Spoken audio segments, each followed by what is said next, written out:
My mother adored saying how much she adored things. She adored telling this story of a Christmas pageant at our church where a 6-year-old boy resisted playing the innkeeper. He hated telling the soon-to-be parents of Jesus that he had no room for them in his inn.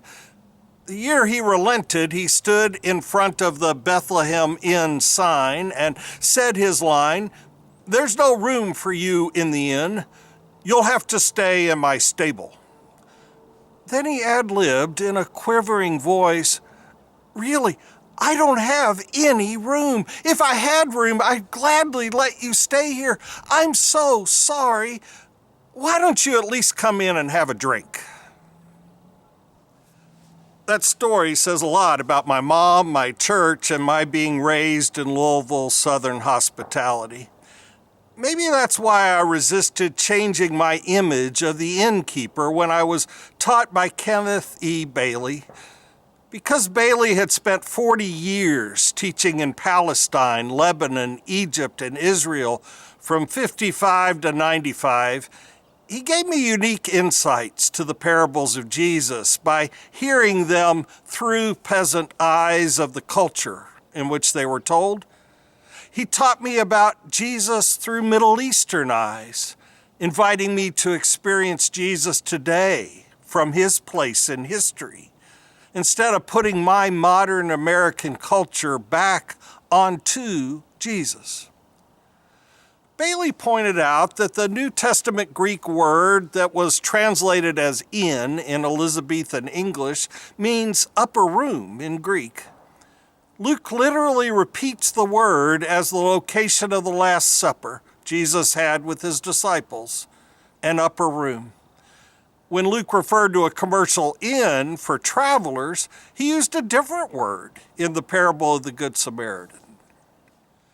Bailey taught me, quote, "A simple village home in the time of King David up until the Second World War in the Holy Land had 2 rooms, one for guests, one for the family. Below these upper rooms, usually about 4 feet lower, dwelt the family donkey, the family cow, and 2 or 3 sheep.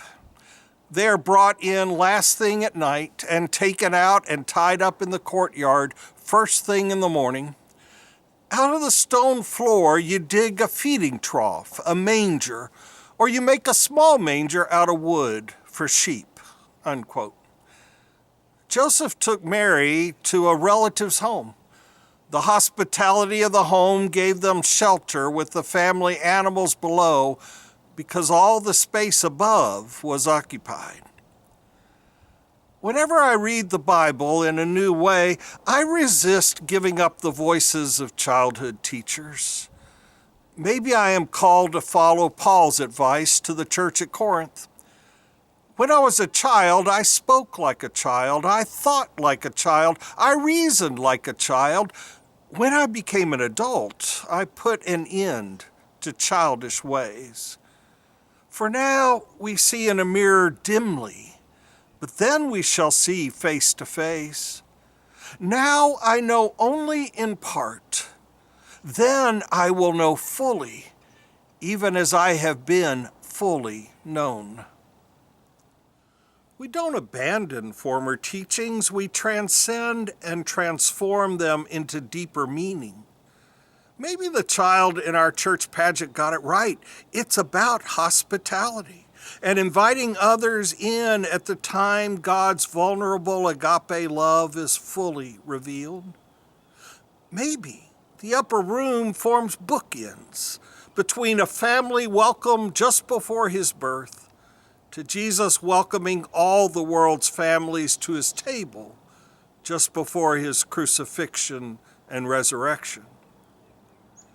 How have you been taught to read the Bible beyond your childhood ways? What did you give up? What did you gain?